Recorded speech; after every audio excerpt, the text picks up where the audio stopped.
We could use, we could use a live question today. We're like one short of like a full show.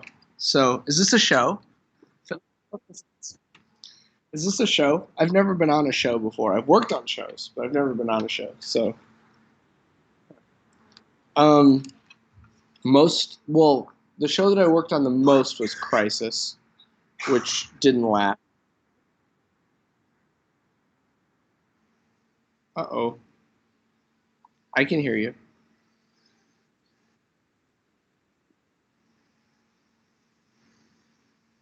You guys hear me yet?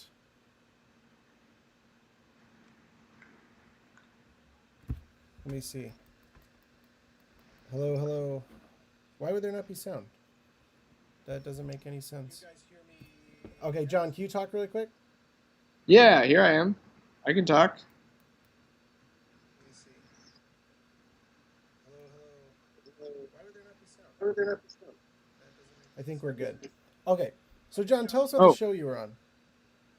I worked on I used to work in film and TV. That was my gig back in the day. So I worked on a TV show called Crisis that Oh, was canceled after one season. Um, really? Really? Yeah, I never got on those. So like the if you know anybody in the film industry in Chicago, everybody works on like Chicago Fire, Chicago PD, Chicago Med. Like those are all the shows that people were always working on. Back in those days when I was doing it, Chicago PD had like just come out. So it was basically just Chicago Fire, and then all the people who worked on Chicago Fire just like they did Chicago Fire in the morning, and in the afternoon they did Chicago PD because it was all in the same soundstage. But we were on the same soundstage. We were in the back corner. We were shooting this show called Crisis, and the general thing about the show was like it was like a bunch of senators' kids were kidnapped. Oh, That was the premise, um, and yeah, there was like a big house that was like on the soundstage, and like if you don't know anything about TV, like all these sets are very weird. Like doors just go nowhere. yeah. Open a door, you walk through it. There's nothing behind it. Like you're just like off screen. Yeah. There's like a gigantic ornate staircase because it was supposed to be like a mansion that they're all living Yeah. in, and you just like go up the stairs and they just end. That's awesome. So yeah, but that's where I was. Oh, if you're like shooting a scene where like is looking outside, there'll be like two trees, like fake trees, and that'll be it. But like that's enough to cover in like your mind's eye.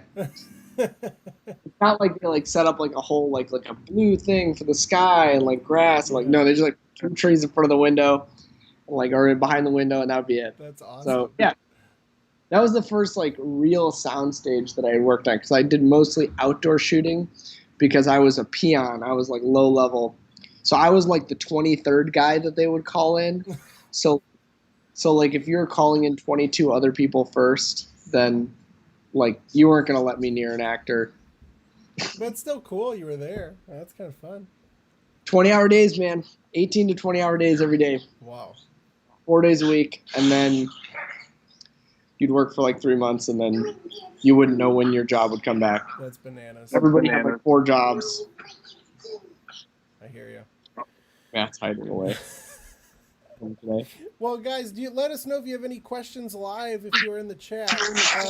Let's dive in. So, John, do you want to talk about the modern evangelical church or missionaries? Oh man, do we have to? Um, It was asked. let's. We can start. We can start wherever you want to start. Uh, I You're on vacation, so you can. yeah, I don't know. I feel like both questions have a lot of potential direction, and I don't know exactly. I wish the person who asked them was here so I could get some like further clarification. Um, but let's start with, and I'll start with you because you're like in evangelical covenant, but my assumption is this question is about the evangelical church like as a whole. So Yeah, let's start with what's your church. Yeah. view on the modern evangelical church in America? Is there something it's getting right, and what about wrong? Um, I think so as far as, let's start with the positive, right? So the things that it's getting Can you right. define it first so people know what we're talking about? Yes. Evangelicalism it is not a denomination. It is a kind of a grander category than denomination. It is a general school of thought and principles adhered to by churches that range in theological belief. But essentially, evangelicalism is really mostly about the kind of defining factors of the American Protestant church. And so you can be a Baptist and be an evangelical. You can be a Pentecostal and be an evangelical. You can obviously be covenant and be an evangelical. But I mean, the roots of this word come from the historic being part of the Pietist tradition originally, which I think is really kind of really far away from where we are today. But I can show you if you ever take the class on the Hope Covenant membership class. I have this big tree that shows like the church, and like the trunk of the tree is like the early church before any splits, and then the first split is like the split in 1,000 over Orthodox and Catholic, which then splits into Catholic and Protestant, and splits off and splits off and splits off and gets smaller and smaller branches. But one of the bigger branches is Pietism, and that really could be renamed evangelicalism. So it is typically thought of as a school of beliefs or a way of thinking about the church, not necessarily theologically, but culturally. So it's a word that carries a lot of weight because we hear it a lot when we talk about voting and when we talk about politics. It's a word that's thrown around in the media a lot. Evangelicals vote this way. But so that's my definition, which makes it really hard to say what the evangelical church is doing right or wrong, because so many different churches can classify themselves as evangelical. So what I'm going to say here is not true for all evangelical churches. Just like the things that I'm going to say that are wrong with the evangelical church are not true for all evangelical churches. But I think that the things that the evangelical church is getting right now is that the evangelical church has always engaged in culture and in conversations surrounding culture during the kind of great revivals of the United States in the 1960s and 70s with Billy Graham. There was not a lot of politics going on in the evangelical church, but since then, it has become incredibly engaged politically and culturally. And so because of that, many evangelical churches, specifically churches of color that majority of people of color go to, that classify themselves or categorize themselves as evangelicals, are often the frontline warriors of justice movements, which is counterintuitive to those who talk about the white evangelical church, because oftentimes the white evangelical church is the kind of first line of defense against certain justice initiatives because they see it as culture shifting or the culture wars. So the evangelical church as a whole in the United States includes things like, kind of primary civil rights movements and things like that. And that is where the evangelical church, in my opinion, is at its best. We tend to be somewhat we're warriors in the evangelical church. We like to fight with people, and when we're being on the right side of justice, then we can be incredibly effective warriors. If you have a person in your life who just loves fighting about things, think of the evangelical church like that person. You know that sometimes you have that person around when they're fighting for you. Yeah. So when they're fighting for you, it's great because they're just like a fighter. But when they're like arbitrarily causing a fight over something that doesn't need to be a fight, it's really annoying to have them around. Sure. So that, and that's what I think the evangelical church is doing wrong. We decided that certain issues are of great significance.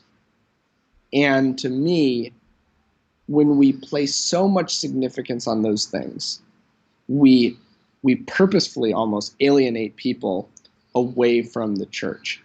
And so, there's a lot that the evangelical church is doing right. There's even more, in my opinion, that the evangelical church is doing wrong.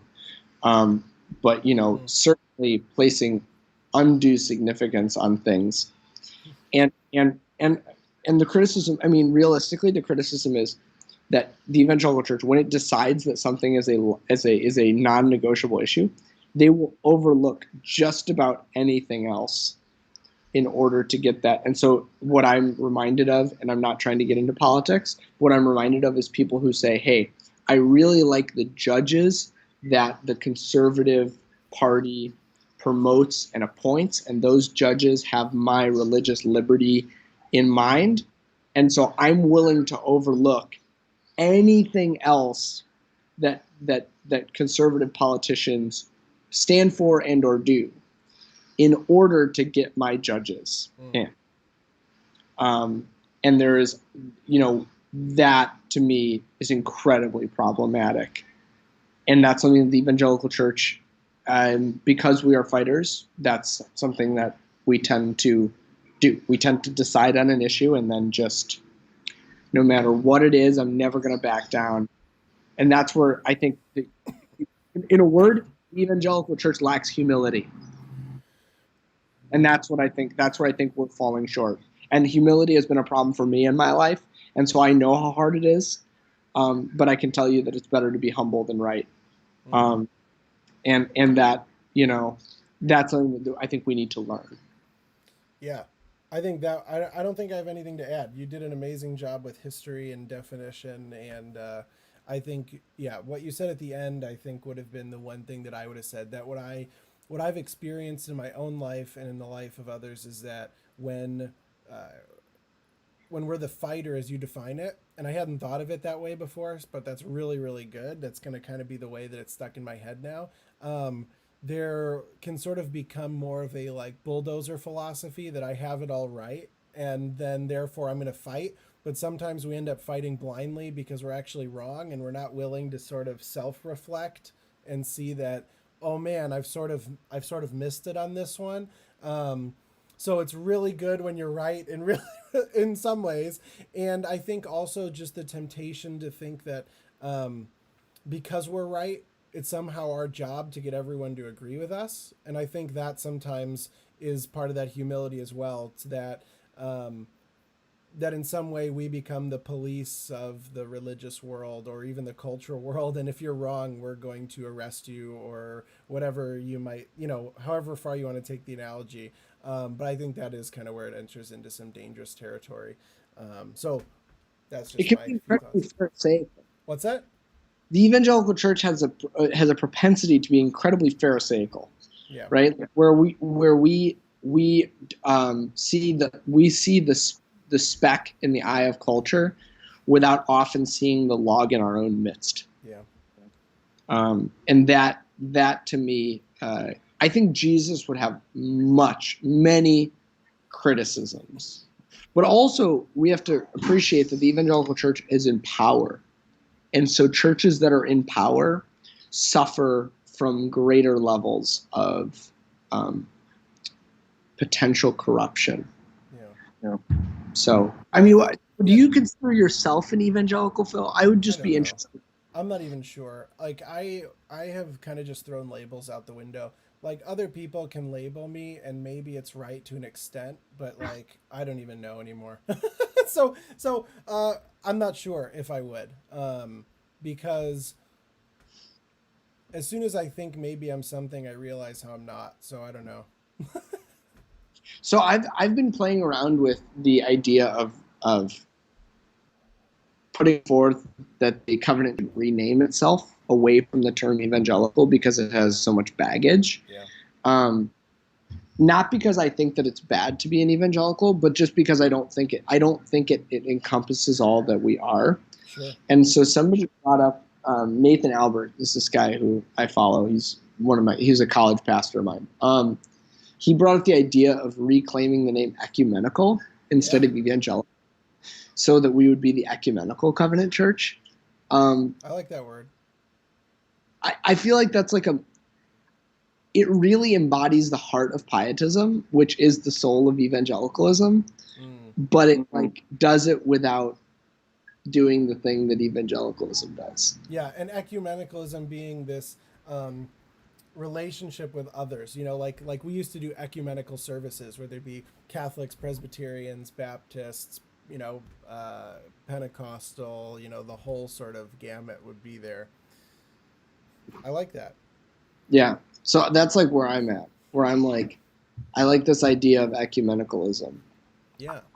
Because it embodies the spirit. So the Evangelical Covenant Church only named itself the Evangelical Covenant Church recently in history. We were the Mission Covenant Church because we were focusing on the mission to others, which I think gets to our next question. But it's different. Yeah, absolutely. I want to. We have a couple questions that have come in the chat, and so I think those can be helpful.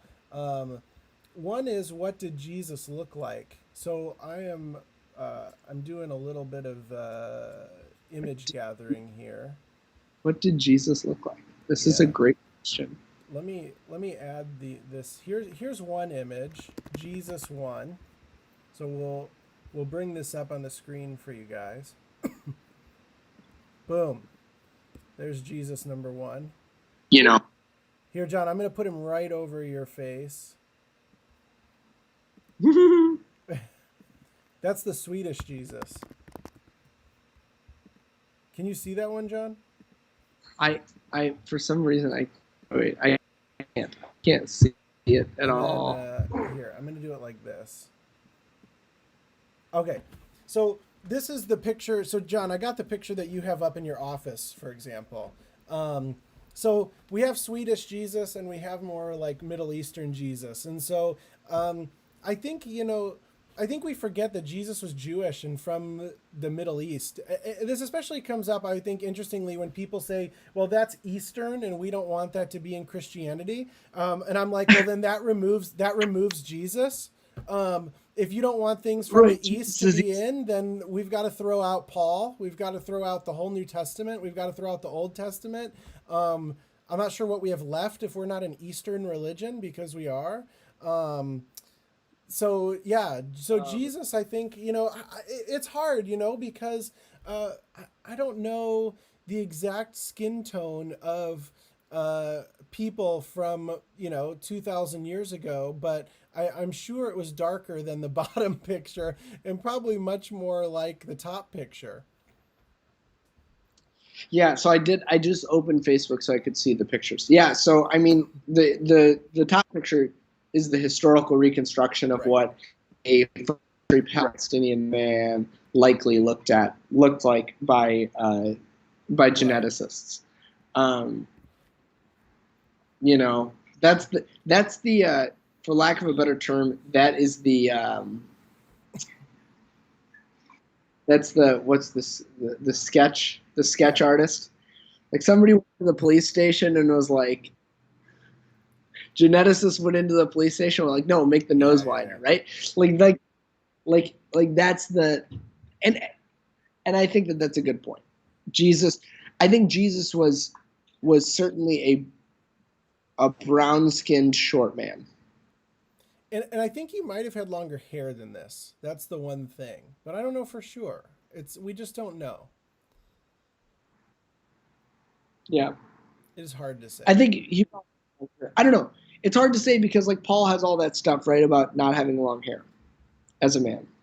Who knows? But Jesus also has long hair in the pictures. Well, but I mean, even like allowing the sides to grow, just some different things that we don't know to what extent Jesus may have followed some of those cultural and Old Testament type things. But if Jesus walked into your church, be nervous.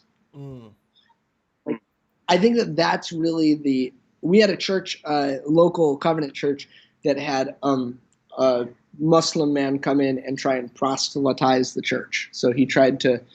He stood up in the middle of the service and he kind of said, "Hey, I hear what you've said. I disagree in these ways." Which, by the way, he was not trying to be offensive. That's a cultural thing, right? Like the talk back and the like kind of questioning. It was not meant to be offensive. But anyway, people got very nervous. They thought he could be there to harm them. Mm-hmm. Guy looked like Jesus more than your pastor. That's so funny. Yeah, so Rick referenced Isaiah 53 and about was he possibly not that attractive? And I don't know. I mean, obviously I've heard that a lot. I'm not sure if that was meant to apply directly to his physical appearance or not. See, and no beauty that we should desire him. I don't know. I don't know that that's talking about his physical looks. Yeah, that's a great question. I've heard that said a lot. That's thrown around a lot. Yeah. Especially in youth purity culture. Right? Jesus wasn't attractive. You shouldn't care. Blah, blah, blah. Yeah. I think you're right. I think it was much more about his. Jesus was not going to whisper sweet nectars into your ears. That was not the beauty that Jesus was not going to try and convince you to follow him through that. So yeah, that's my understanding. Yeah. Yeah, I wouldn't go too far with the Isaiah 53 one. But yeah, so Jesus was definitely darker than us and more Middle Eastern and founded an Eastern, or not founded, he continued an Eastern religion that we have now accepted that tradition of. So a really good question here. Sarah asked, or Tristan asked, what did God use to make the universe? Great question, Tristan. So super cool. I think there's sort of two ways. There's a few ways to go here. So do you mind if I start and then you can add? You'll probably add something much more significant. You can take the whole dang thing. I just barely read Neil deGrasse Tyson's Astrophysics for People in a Hurry. All right, yeah. I've read astrophysics, but you are the pro. Oh man, I don't know about the pro. My answer is probably gonna be too simplistic, but I think there's two ways to see it. There's one like the theological end of it, and one more the like physical universe end. So I would say on the sort of theological one, just to sort of get that out of the way, if God is the kind of the and again, there's much smarter people that can debate this and share this, but there's a sense, I think, in which if God was all in all to start, there's a sense in which when God created the universe, God in some way, like if you imagine my body being the whole thing, God sort of like moved out of the way a little bit to like create this thing. And so God, I think we not to say pantheism that God is in everything, but there's a definite sense in which we are in God, that we move, live, and have our being there, and God in some way has moved God's self a little bit in order to create the universe. Now, I know that doesn't have a lot of meaning. So when it comes to maybe the physical creation of the universe, my tendency is to move toward the fact that our universe probably came from another universe and is in some way related to another universe. But what's weird is I was listening to this really interesting physicist the other day. Yeah. Can it be another universe if there's more than one? Yeah, man, I don't know. Like, is some universe defining that it must be one? Yeah, well, but here's you mean in terms of they're not separate? So if you say that our universe came from another universe, isn't that a contradiction of terms? Well, so doesn't our arm of the multiverse, didn't that have to come from a different arm of the multiverse? Isn't that like the definition that we would need to work with? Maybe, man. No, I'm asking to define it because I'm saying like, is there one thing that's like continuing and ebbing and flowing, or is it like there's like many things? I think there's. I don't know that we fully understand it. So let me give this image, which I gave sort of last week, that our universe, they now think that it's very possible that it's shaped like a donut, and that it is, and the image that was given to me, so now it's stuck in my head, is that our universe, think of it like a Pac-Man game. I think I used this analogy last week, right? That that when you leave the planet Earth, you don't just fall off. You go around in a circle, right? And if you go up off the surface, you go into space. So our Earth is situated within a larger thing. So think of like a Cheerio that's in a box, right? The Cheerio is situated in the box. There's a larger sort of physical space in which it exists. But physicists now say it's very possible that that is not the case for our universe, that our universe literally is not situated within anything larger, that if you go off one side of the universe, it's very likely you just appear in the other side like a Pac-Man game, that there is nothing beyond the end of the universe, which our universe is believed to be finite. And so the thing is, when you say, though, that our universe then, if it is existing by itself, I mean, this then gets into your questions. If it's connected to something else, that connection doesn't necessarily imply physical closeness. So, like, my fingers are touching now, but it's very likely that my fingers that are now separated can be connected, even though they're physically not connected. Which then sort of begs the question, it sort of goes beyond what our minds can possibly understand. But what must come, and this is sort of the infinite regression argument. So it gets very interesting in my mind that, like a Catholic priest, for example, came up with the Big Bang Theory, that our universe had one point and everything has expanded since, and our universe continues to expand. But the question is, where did that initial material come from that has expanded into our entire universe? And you can either say God just invented that energy right there on the spot, or we can say it came from a black hole of another universe, or something switched locations, but you can't go back infinitely.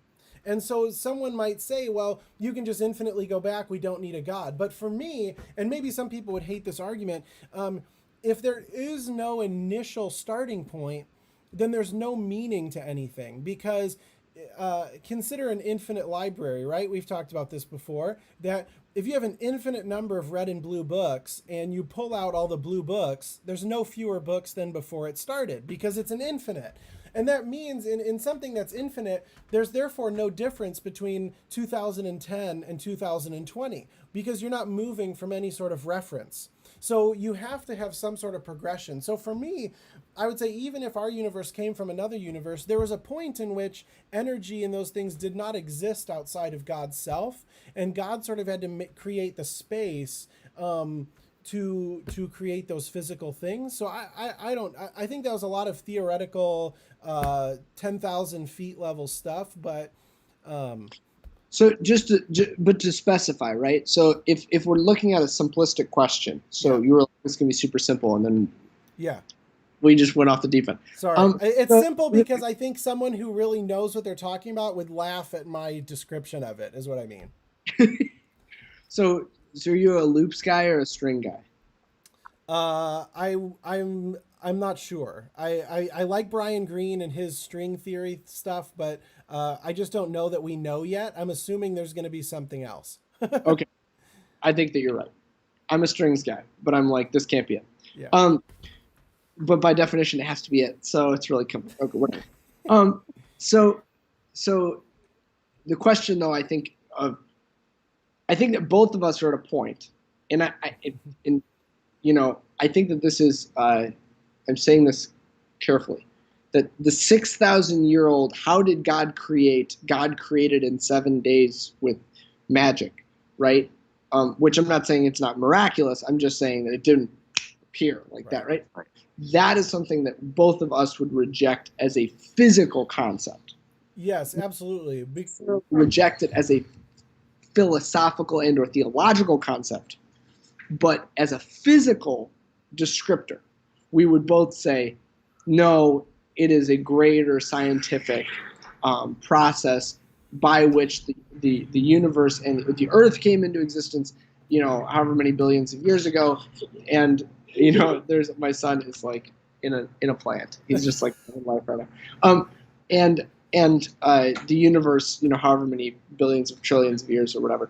But that's the process. The process is evolutionary in its design. It is ever expanding. but not necessarily that the theory of evolution gets everything right, or that there are no holes, or that it is not incomplete, but that it is that it is a process-based thing.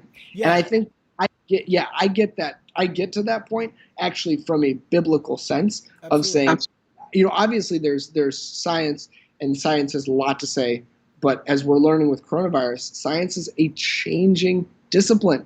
Science actually has no answers. That's not the point of science. Science is designed to teach us how to ask questions, not how to give answers.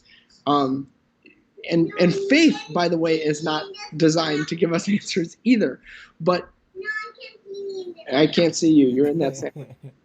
But I think that the same way, the way that I see people evolve in their relationships, the way that I see people, it mirrors for me creation. Yeah. And so actually, when I hear Paul talk about certain things, it is almost as if Paul's saying, this is, and Job, right? Job is a clearly creation, the creation accounts in Job. And also, just to point out, and I know we can't spend a ton of time on this, that new earth creationism is a new concept in the church, that this concept is about 150 years old, and that about 150 years ago, the church decided that it was 6 literal days, 6,000 years ago, and that in the last 1,800 years before that, that was not the church's understanding of that text. That text, that Genesis text, was assumed to be metaphorical. And all of the patristic fathers, all of the early church writers, all assume a non-literal, non-linear creation account. Yeah. And I would say that there's no evidence or real true way to believe in a 6-day creation, and in any way be true to what we see with our eyes. And so I think you're totally right. Like, it's generally believed our universe is like 13 to 14 billion years old. Our Earth is 4 or 5. And I would say that, yeah, God created the universe a long time ago, but God did put in certain methods and structures that allowed it to grow. And I still believe that God was intimately involved in that process. But for example, evolution is not, when people say that evolution, for example, is a theory, they're often misusing the word theory. So Pythagorean theorem that that the sides of a triangle and how you can calculate is a theory, but that doesn't mean it's not a fact or true. So evolution now in science is considered a theory, but not a theory in the sense that it's untested. Evolution is basically a fact, and it is the method by which we see things growing in the world. That doesn't mean it was completely random. It doesn't mean that God didn't create us still, but the universe is absolutely created through processes, and I think to deny that is to deny what we see with our eyes. And that actually is more of a scary proposition for me, because if we can't trust what we see with our eyes, in the terms of Romans, that God's invisible attributes are able to be gleaned by looking at this nature. If we look at nature and it's clearly very old and clearly evolution took place, and that's wrong, then the attribute we learn of God is that God is a deceiver. And so I can't accept that. So, well, I think that it goes, I think that actually this is a really fundamental question within faith structures and religious structures. When we talk about evangelicalism, this is one of the ones that really I struggle with, is that from the arrogance of saying we have all of the answers comes an inability to accept that truth can come from sources that are extra biblical. They're not the science and the Bible are not in some sort of infinite death match, right, that needs to carry on forever. Especially, there's many theologians. John Polkinghorne is probably the seminal one, who just laid this idea to rest, that there is some sort of disagreement between science and faith. It's not true, or science and the Bible. It's not true. The Bible is not designed to do the things that we want the Bible to do. Yeah. And I think that one of the real issues is that so in what you were saying, evolution is not necessarily completely random. So one of the things that a lot of Christian 6-day creation apologists will say is, well, there's all these things like the jump from consciousness to self-consciousness, or why, if we're descended from a common ancestor as the great apes, why are they so far behind us from a neurological capacity standpoint? And these are really fundamentally good questions that, by the way, evolution has not answered. Evolutionary scientists have not effectively answered. And we can hold them to that and say, you have not effectively answered this. There's still more work to be done. But the problem is, we as readers of the Bible go, all of the questions that we have in faith are answered, which is untrue. We do not understand atonement. We do not understand creation. We do not understand the God as the ground of all being, or the presence of sin in the world, or the creative power. I mean, there's so many things that the Bible leaves for us to glean over time and through space.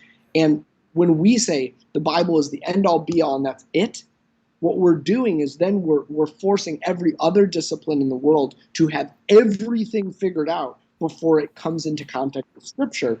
And ultimately, that's where I think the evangelicals get it supremely, and in my tradition, get it supremely wrong, is because we expect, and by the way, this is why Christians are more likely to deny that COVID is a thing, because the understanding of COVID is expanding over time. So we said, okay, we should not wear masks. That's a bad thing. And now we're saying, no, we should for sure wear masks. And we go, look, you changed your perspective, and therefore you can't be right. Yeah. And in the truest sense of the thing is, no, everybody is always changing. Evolution is always happening on all fronts. Right. And this idea that the Bible is just, it's locked in and that's it, and there's no change or adaptation, whatever, is, in my opinion, ridiculous. So, 100%. Well, and where we get in trouble then is, I have to run outside for a moment. Oh yeah. Well, what's that? I have to run outside for a moment. Delivery, but no, it's good. Can you talk for a moment about missionary and then summarize for me? Can you talk about missions for a second? Sure. So One second. Really quick. Rebecca said, I think he looked like a traveler, a beggar, a stranger. He showed up a lot as a stranger, and the people didn't realize it till he was gone. Yeah, that's a good, that is a good observation. Absolutely. Jesus didn't seem as concerned with some of those things, for sure. So we had one more question. I think we'll use this one to probably wrap up our time. What's your view on the church's role in sending missionaries out?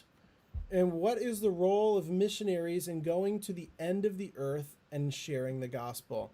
So there's a lot to this one, because we are called by Jesus, especially in something like Matthew 28, right? Go make disciples to the ends of the earth, basically. But what I've seen, and I think that's still good, I think we as people absolutely should continue to go out. I think sometimes we mistake missions as being something that must be done tens of thousands of miles away, when you can be a missionary even local. There's a lot of movements now, actually, that are doing like micro churches, and their missionaries are local. But when we do go abroad, I think that it is still a good thing. I mean, I was a missionary myself, but I think there are some very dangerous ways in which it's done. And so when I think of the view of the church's role in sending out a missionary, one thing I want to be very careful about is that we are not going as the savior.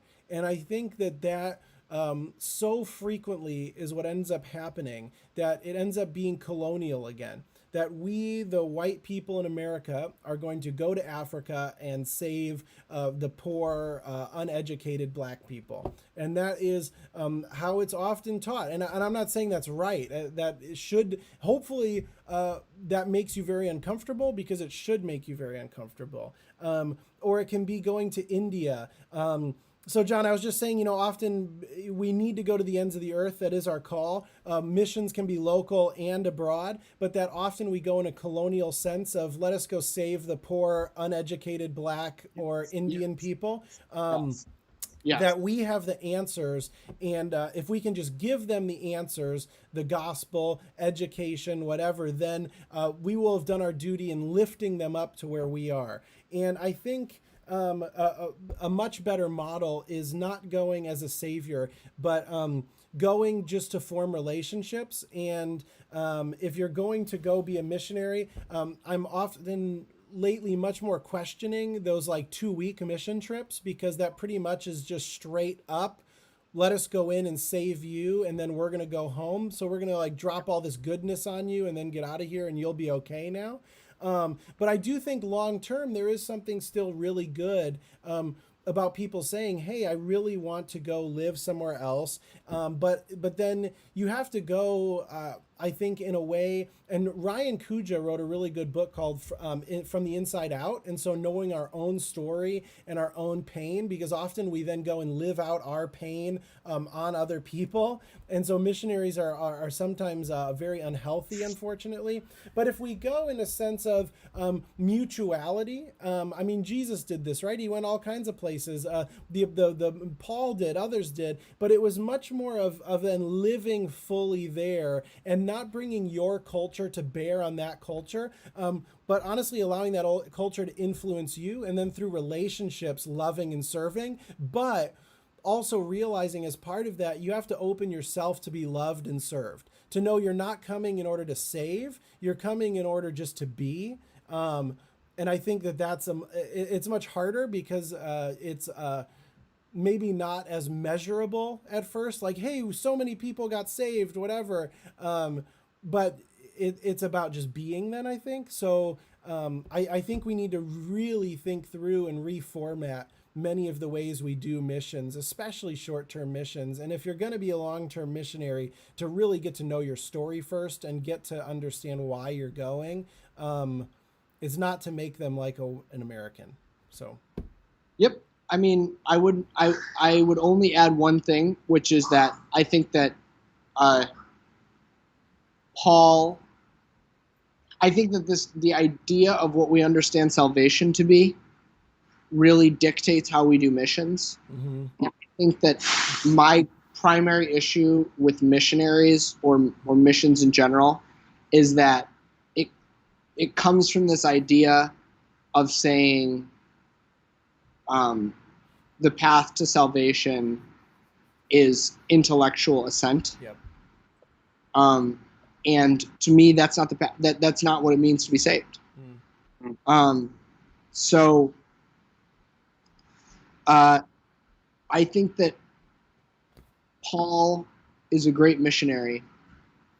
And I think that if we looked at how Paul did missions, we would do missions supremely differently today, rather than looking at how we would like to do missions. And I think a lot of people say, like, well, I was saved at a Billy Graham crusade. He was a missionary. And to me, I often say, right, and Billy Graham was from the United States, understood the United States, and then brought something to his own people. Yeah. I think that the difficulty is we don't, that's not what we're saying. We're not saying, look at how great this has been for me. You too can have this.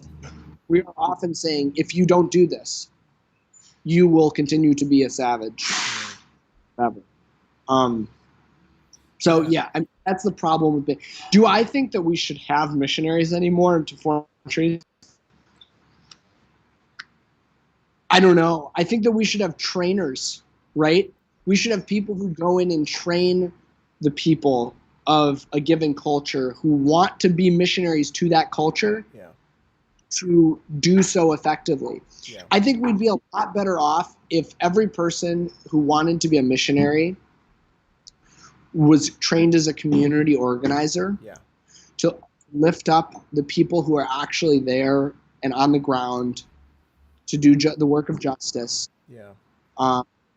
I think that we would be a lot better off. And I think that missiologists like Paul Denai at North Park are understanding this, and this is what they're teaching now, is that they're like, look, it's no longer about getting enough years of language training so that you can explain Romans in Swahili. It is now that you actually need to be able to tell people, what it is that we're trying to accomplish here. It's fundamentally. Oh, right. Yeah, no, I think that's really good because it's not about. And this is something and maybe some people would disagree, but like when I'm in Malawi, for example, there's definitely a struggle for resources. For example, like it doesn't matter how hard you work or how smart you are. There are just not resources available. So it can very much be a blessing to say, hey, here is money to help get this started or whatever it is. But I think then the really important piece is that people locally are the ones owning that and taking responsibility for it. So microloans, when they're done well, can be a big blessing. And like you said, community organizing of local people taking ownership of it and running it and doing it. I think that's just shown to work much better. And by the way, there's studies, and I haven't done this study recently. I did this study a while back, but when women get money in third world countries, it often goes a lot better than when men get money in third world countries. Yes. Just a heads up. So... Well, so I think that when we talk about, I think like the cultural difference between different cultures is so extreme that it takes a decade before you understand enough about a culture to be able to even live there. It's hard. Yeah. And I think that it's really easy to go in for 2 weeks and paint a fence or to build a house. Right. And I've done it. And I'm not saying the people weren't grateful. Right. The people of Juarez were extremely grateful. You drive around Juarez, you see a lot of houses built for Casas por Cristo, or houses for Christ. I mean, you, and it's not like they're upset. Right. But there was, this whole idea that you're bringing God somewhere where God is not already is super problematic. And Paul even doesn't do that. Paul says, look at that. Look at the statue to the unknown God. God's already here. I'm just trying to help you based on my understanding of who Christ was, because somebody had to tell me who Christ was. Now, based on my understanding of who Christ was, I have to, I'm trying to tell you what I've learned. And then Paul says, but what does Paul do? He equips the churches to lead. He equips me to lead. It's humility again. Right. We just don't have answers. And I think that the real fundamental issue right now with Christianity, with evangelicalism, with missions, with what Jesus looked like, the answer to how the universe was created, the answer to all of these things comes back to this idea. Do we have the answers, or are we fellow journeyers and questioners? Yeah. And are we willing to say that we could be wrong? And I think, by the way, Phil, I know that we're coming to an end of our time. The most beautiful thing, I think, about both of our relationship and the relationship that is fostered within the church is that we are a church that says we could be wrong. And if we could just continue to be that church, I imagine that the light unto the world will be blinding and illuminating. Because there are very few people. Look at both of the politicians that are running for the highest office of the world right now. Both of them are saying, I have all the answers. I know what this is. I can intuit this. I'm naturally so gifted. I have so much experience. What I'm looking for in a leader is a person who goes, you know what, I don't know a lot about economics, but I know how to find a person who knows a lot about economics. I don't know a lot about, that's humility. I don't know a lot about coronavirus, but I can talk to people who know a lot about coronavirus. I don't know a lot about the separation of church and state, but I'm going to put people in power who are able to uphold that and do that. So, that's what I'm looking for. I'm looking for humility, and I'm glad that we model it. So, that's such a funny. We're looking for humility, and I'm so glad that we're humble. I'm just kidding. Look at this. I'm just kidding. Guys, this is a bonus. Look at that. There's the best part of the whole thing. Yeah. All right, guys. Well, thank you for joining us. Please do email us questions, send questions.